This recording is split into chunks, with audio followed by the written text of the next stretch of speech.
The Tulsa Race Massacre. In the early 1900s, Tulsa, Oklahoma was home to a vibrant, prosperous black neighborhood called the Greenwood District. It was so successful that it earned the nickname Black Wall Street.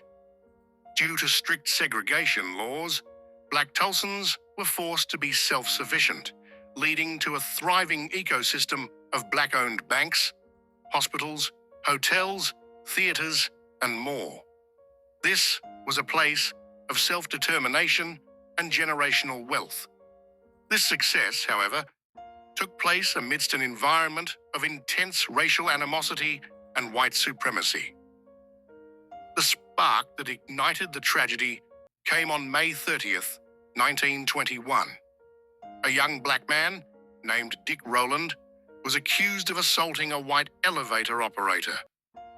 The local white newspaper sensationalized the story, immediately raising the specter of a lynching. On the evening of May 31st, an armed white mob gathered at the courthouse, determined to lynch Rowland. In response, a group of armed black men, many of them World War I veterans, arrived from Greenwood to protect him. A confrontation broke out, a shot was fired, and a two-day catastrophe began. The black defenders were quickly outnumbered.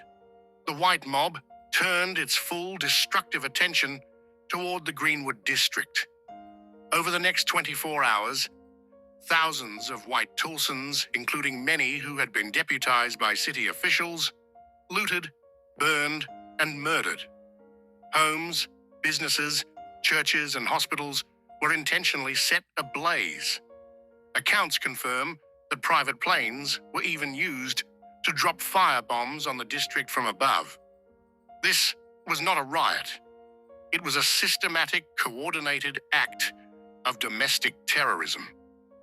By the time the National Guard arrived, 35 city blocks of Black Wall Street were reduced to ashes.